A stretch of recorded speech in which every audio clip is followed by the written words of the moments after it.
Uruguay revolucionó el fútbol con un estilo único que cambió para siempre la historia del deporte. En este video descubrirás cómo un país pequeño se convirtió en gigante dejando una huella imborrable. Quédate hasta el final para conocer el verdadero origen de la garra charrúa. Suscríbete, comenta y comparte. El fútbol uruguayo comenzó a construirse con gestos que trascendieron los resultados.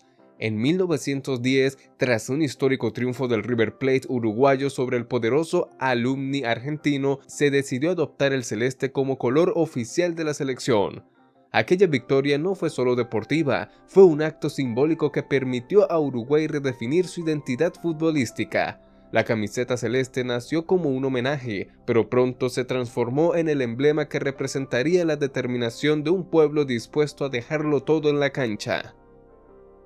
La elección de ese color fue una declaración de principios, en un contexto donde el fútbol suramericano todavía buscaba diferenciarse del dominio europeo. Uruguay marcó su propio camino. El celeste se volvió un estandarte, un signo de pertenencia que atravesó generaciones. Desde entonces, cada aparición del equipo nacional fue a su vez un recordatorio de su origen, de su capacidad para transformar una simple victoria en un símbolo duradero. Aquella camiseta no solo vistió jugadores, vistió una nación entera de orgullo y carácter. La fuerza de ese símbolo no radicaba solo en su estética, sino en su historia. Cada costura del uniforme contaba la épica de un país pequeño de tamaño, pero gigantesco en ambición. El celeste no era un color más, era la piel de una forma nueva de entender el fútbol desde la pasión, la técnica y el orgullo nacional.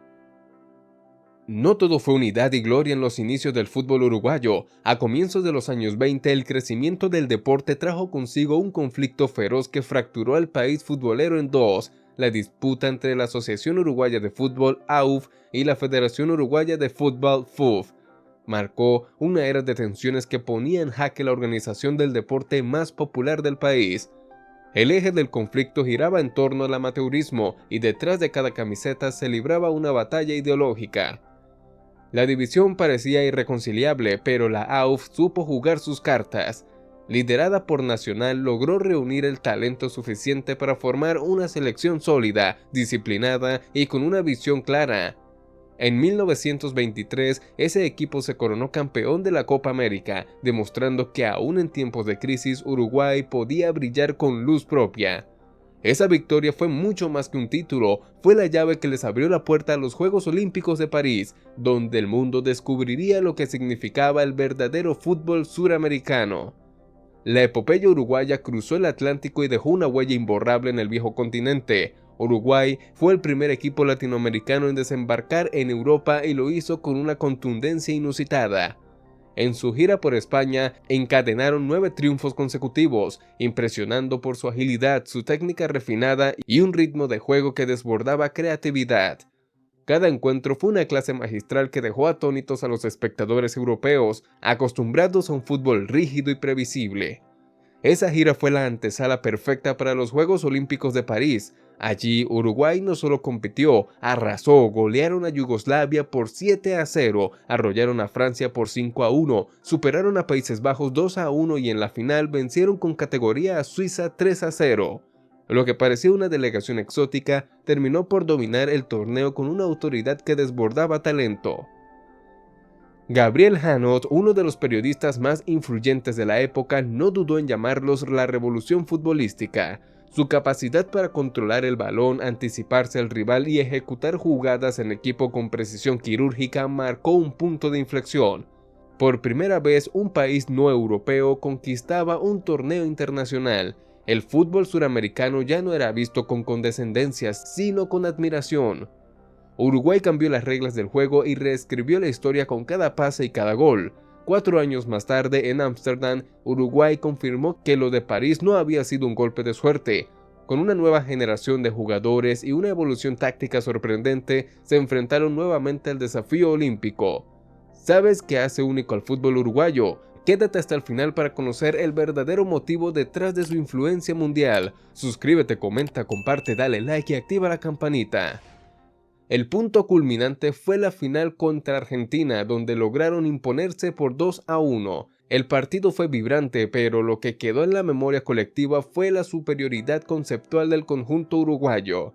El secreto de su éxito residía en una fórmula táctica revolucionaria.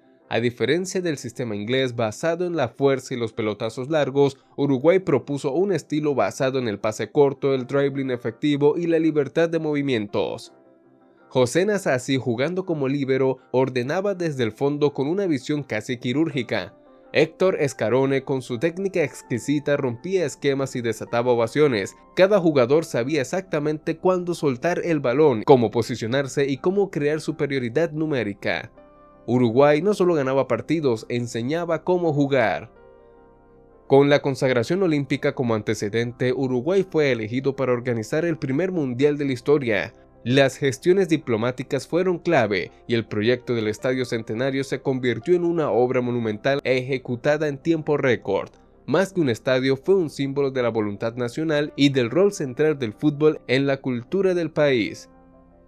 Pese al saboteo europeo que limitó la participación a solo 13 selecciones, la cita se desarrolló con intensidad. Uruguay arrancó con un ajustado triunfo sobre Perú, luego arrolló a Rumanía y a Yugoslavia, mostrando una vez más su dominio. En la final, el destino los enfrentó nuevamente a Argentina. Antes 70.000 almas comenzaron perdiendo, pero demostraron temple y categoría. La remontada fue épica, 4-2 con gol decisivo de El Manco Castro, un símbolo del coraje e inspiración. Uruguay no solo se coronó campeón, inauguró la era de los mundiales dejando claro que la grandeza no conoce fronteras. Tras el Mundial de 1930, la tensión entre Uruguay y Argentina se intensificó tanto en la cancha como en los relatos que la rodeaban. La derrota en la final provocó frustración en Argentina, donde muchos comenzaron a señalar el estilo uruguayo como violento o excesivamente físico. Más que una crítica objetiva, fue una forma de justificar el resultado ante su público. Aquí nació el mito de la garra charrúa, una narrativa creada por el rival que Uruguay adoptó como emblema, que significaba esa garra, coraje, determinación y entrega. Pero no solo era actitud, también había táctica, inteligencia, técnica depurada y una estructura que rompía con lo tradicional.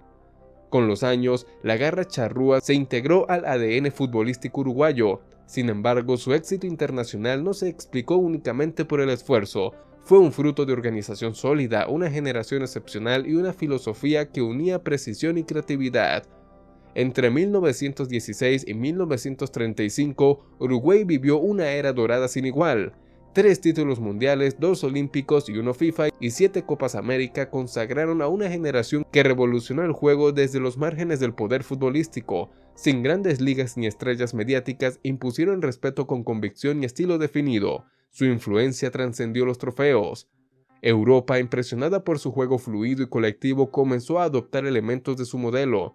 Fue el germen del fútbol total, y Uruguay se adelantó a su tiempo. ¿Hasta qué punto las potencias actuales deben su evolución a estos pioneros? Con el paso del tiempo, el declive llegó. En 1954 perdieron por primera vez un partido mundialista, cerrando una racha histórica. Pero el legado sigue vivo. Uruguay no solo fue campeón, fue revolucionario. Su historia aún inspira como símbolo de innovación, identidad y orgullo. Aunque los títulos no sean tan frecuentes, el eco de aquellos años sigue sonando cada vez que una pelota rueda. La garra charrúa representa mucho más que un mito, es la esencia de una era dorada del fútbol. Suscríbete, activa la campanita y comenta qué parte te impactó más. No olvides ver nuestro próximo video para seguir explorando grandes historias del deporte. Nos vemos en la siguiente.